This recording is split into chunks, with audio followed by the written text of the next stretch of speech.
This is the Wii Viewer.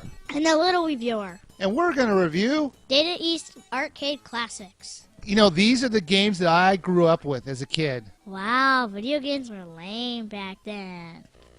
They weren't lame. They were cool. When I was growing up, arcades were all over the place. Pretty much makes sense because they probably didn't have consoles. No, they had consoles, thank you very much. Okay, should we stop blabbing about the background and start getting to the game? Yeah.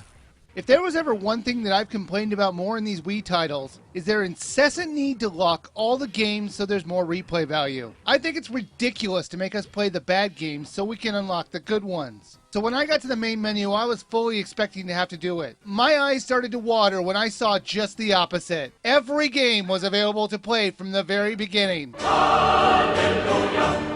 Hallelujah! Hallelujah!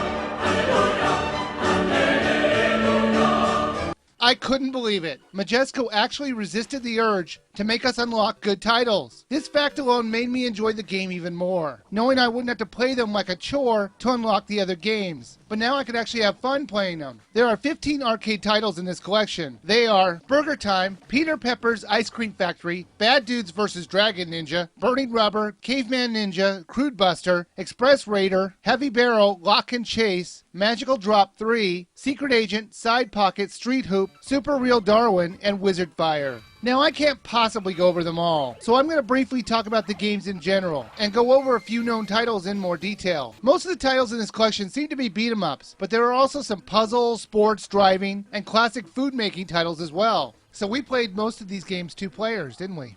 Yes, on the games that you could play at 2 players. What was your favorite game where we played together? My favorite was Heavy Barrel. Oh, you mean that, like, Ikari Warriors clone? What's Ikari Warriors?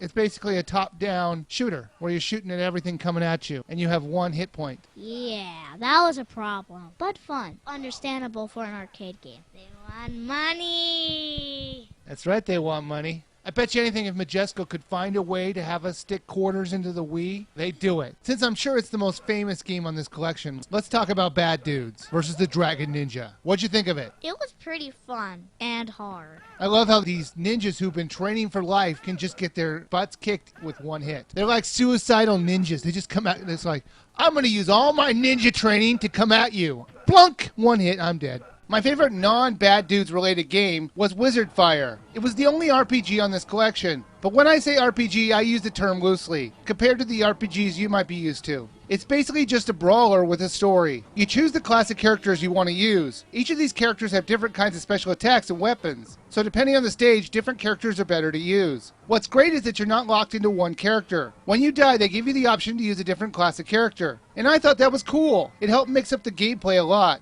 Now, I do wish they had turned down the music during the cutscenes, because there were sometimes I couldn't even understand what the characters were saying. The enemy's castle.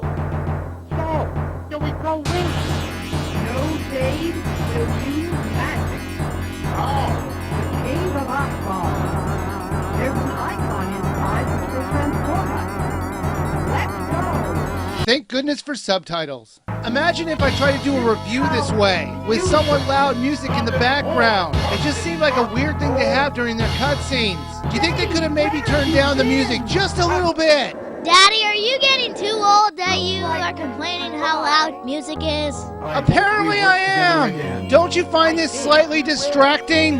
No, you're just old. For those of you who enjoy classic gameplay of arcade games, there's the well-known Burger Time game and its unknown sequel, Peter Pepper's Ice Cream Factory. For all of those fun games, there are also clinkers as well, like all of the sports games and Express Raider. That one in particular was just awful, as it was controlled terribly and looked bad even for the time. Hey, Little Wii Viewer, do you remember that airplane game we were playing? I swear I thought the game was possessed. Because you were waiting for your turn, and I was playing it. And my plane started going all over the place, and then shooting when I wasn't even trying. And we found out that both Wiimotes are active while playing the first player game. So if the other player decides to go left, it goes left. It's a battle of wills to figure out who's going to control that plane. Why on earth would they ever have that option available? Why would there ever be a reason for the second player to have complete control over the first player? Doesn't that seem insane?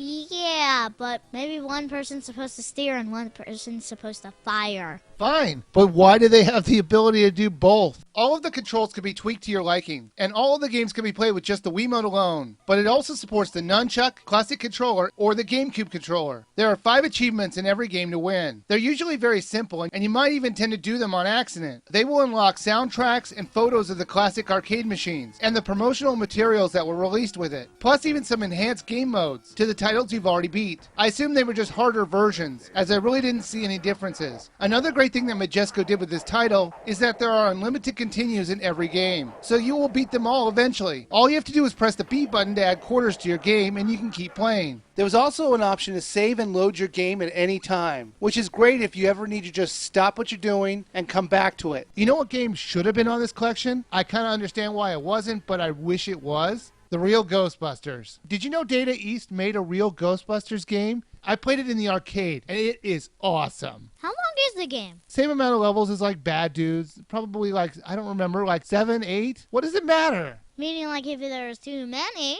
No. I'm sure the only reason that wasn't included was because of the licensing issues. But how great would it have been if it was included? You're right, Daddy. Ghostbusters rocks. All right, little reviewer. Data East Arcade Classics. Would you buy, rent, or skip? A rent. Well, I don't think it has enough content for a buy, but it could be a fun little rental. You know, I probably agree with you. Although the game is only $20 and you will get $20 worth of content, you could pretty much beat the entire game over a weekend. And unless you really want to get all those extras that they have available, because you're kind of nostalgic and you want to see all the old promotional items and the way it used to look, I think the game is only worth a rent.